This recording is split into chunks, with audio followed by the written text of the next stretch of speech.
Bueno, siguiente capítulo.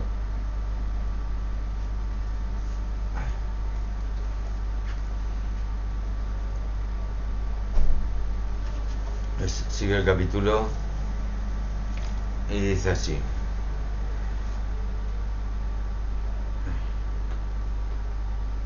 Dice: la mañana siguiente estaba tendido en la cama.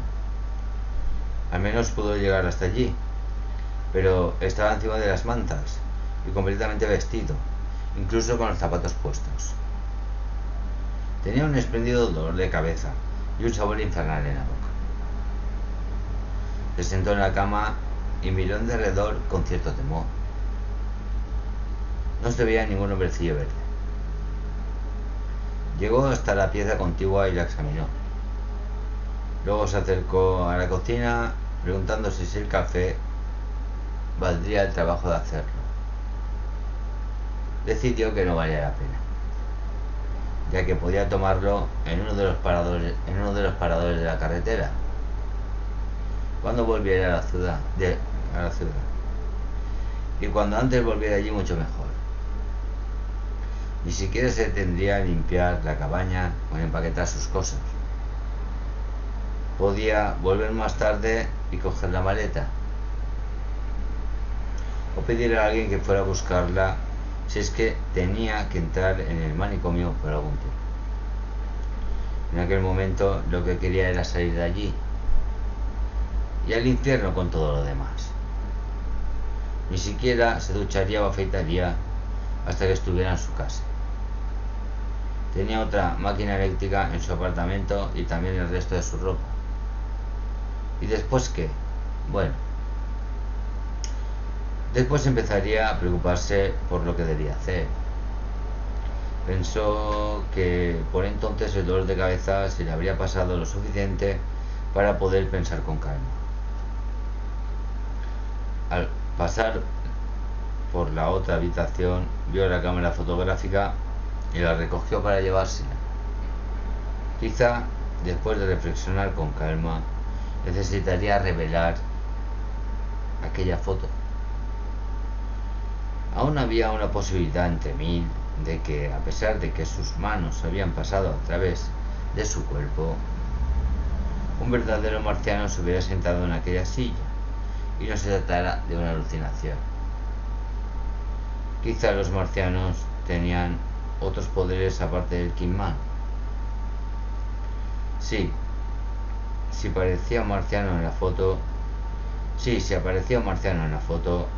este hecho haría cambiar todas sus ideas, de modo que sería mejor eliminar dicha posibilidad antes de tomar ninguna decisión. Y si no aparecía, bueno, lo mejor que podía hacer era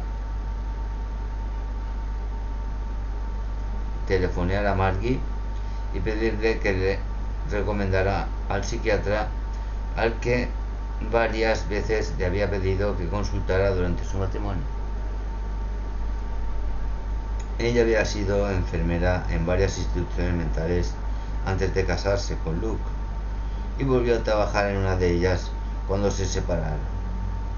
Una vez Margie le dijo que había estudiado psicología en la universidad y que si hubiera podido pagarse los cursos que le faltaban para terminar la carrera, habría obtenido el título de psiquiatra. Luke salió fuera y cerró la puerta, contorneando la casa en busca de su coche. El hombrecillo verde estaba sentado encima del capó de su automóvil. «Hola, Mac», dijo. «Hola, Mac», dijo. «Pareces un condenado a muerte, pero creo que tienes derecho a sentirte de ese modo. La bebida es un vicio muy desagradable». Luke dio media vuelta y volvió a andar en la casa. Encontró la botella, se sirvió medio vaso como tónico matinal y lo bebió de un trago. Si aún sufría alucinaciones, pensó, lo necesitaba. Y ahora que la garganta ya no le ardía, se sentía mucho mejor físicamente. Bueno, quizá no tanto. Cerró la casa de nuevo y cerró la casa de nuevo y volvió al coche. El marciano seguía ahí. Luke se sentó al volante y puso el motor en marcha. Luego sacó la cabeza por la ventanilla. Exclamó. ¿Cómo voy a poder ver la carretera si tú estás sentado ahí delante? El marciano volvió la cabeza y lanzó una risotada. Jo, jo, jo. ¿Y a mí qué me importa que puedas ver la carretera o no? Si tienes un accidente, yo no me haré daño. Luke suspiró y puso el coche en movimiento. Condujo por el camino de tierra hasta la carretera principal con la cabeza fuera de la ventanilla. Alucinación o no, le era imposible ver a través del hombre verde, de modo que tenía que mirar por un lado. Dudó un instante en si debía o no detenerse en el parador para tomar un café, y decidió que sería mejor hacerlo. Quizá el marciano se quedase donde estaba, y si no lo hacía y seguía Luke al interior del parador, nadie podría verlo, de modo que tampoco tenía importancia. Con todo, tendría que recordar que no debía hablar con él o todos le creerían loco. El marciano saltó al suelo cuando Luke aparcó el coche y le siguió hacia el parador. No había en aquel momento ningún otro cliente, solo un camarero de rostro triste con un largo delantal blanco. Luke se sentó en un taburete alto frente a la barra. El marciano dio un salto y se sentó en el taburete contiguo, poniendo los codos sobre el mostrador. El camarero dio media vuelta y se quedó mirando, pero no a Luke, Jimmy. ¡Oh, Dios! Aquí tenemos a otro. ¿Cómo? Exclamó Luke. ¿Otro qué? Apretó el borde del mostrador con tal fuerza que le dolieron los dedos. ¿Otro marciano?, dijo el dependiente. ¿Acaso no puede verlo? ¿Quiere decir que hay más de ellos? El camarero miró a Luke con profundo asombro. Amigo, ¿dónde estuvo anoche? ¿Solo en el desierto, sin aparato de radio ni televisor? Tenemos 1 millón de ellos. 2. Capítulo 1. El camarero estaba equivocado. Se calculó más tarde que llegaron unos 1.000 millones de marcianos. Todo lo exactamente en que era posible contarlos. Más o menos, 1 por cada 3 seres humanos. Hombres, mujeres y niños. Cerca de 60 millones solo en Estados Unidos. Y un número equivalente en proporción a la población de todos los demás países del mundo.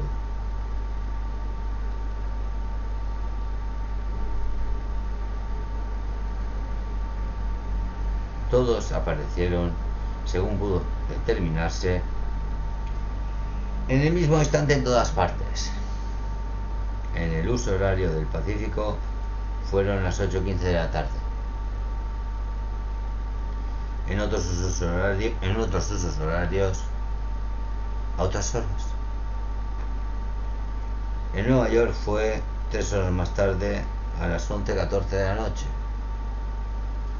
A la salida de los teatros, cuando los clubs nocturnos empezaban a animarse. Se animaron mucho más tras la llegada de los marcianos. En Londres fue a las 4:14 de la mañana, pero la gente se despertó en el acto por obra y gracia de los marcianos.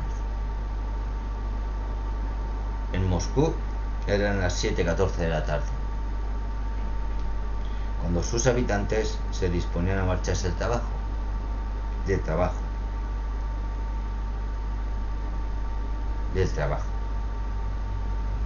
Y el hecho de que muchos de ellos fueran a trabajar a 7:14 de la mañana, o sea, no había tenido un desfase horario muy grande. 7:14 de la mañana, cuando sus habitantes se disponían a marcharse al trabajo, y el hecho de que muchos de ellos fueran a trabajar demuestra su valor. O quizá es que temían más al Kremlin que a los marcianos. En Tokio eran las 13 horas 14 minutos y en Honolulu las 6:14 de la tarde. Un gran número de personas murieron aquella noche. O aquella mañana o tarde, según donde se encontraran. Solo en Estados Unidos las víctimas se calcularon en más de 30.000. La mayor parte pocos minutos después de la llegada de los marcianos. Algunos fallecieron de un ataque al corazón a causa del susto, otros de apoplejía, también de heridas por arma de fuego, porque muchos sacaron sus escopetas y trataron de disparar sobre los marcianos. Las balas los atravesaron sin ningún efecto aparente y con lamentable frecuencia fueron a enterrarse en carne humana. Otro gran número perecieron en accidentes de automóvil. Algunos marcianos habían quemado de repente a vehículos en movimiento, generalmente en el asiento contiguo al del conductor. Las palabras "más a prisa, Mac, más a prisa" surgieron de lo que el conductor suponía un asiento vacío. No le ayudaban en nada a mantener el control del coche, aunque no se volviera para mirar. No hubo víctimas entre los marcianos, aunque muchos les atacaron, unas veces sin previo aviso, otras, como en el caso de Luke de Verox, más tarde, tras llegar a la exasperación, con pistolas, cuchillos, hachas, sillas, platos, garrotes, instrumentos musicales, libros, mesas, herramientas, guadañas, lámparas, cortadores de césped, cualquier cosa que tuviera a mano. Los marcianos se limitaron a mofarse de los ataques y preferir comentarios insultantes.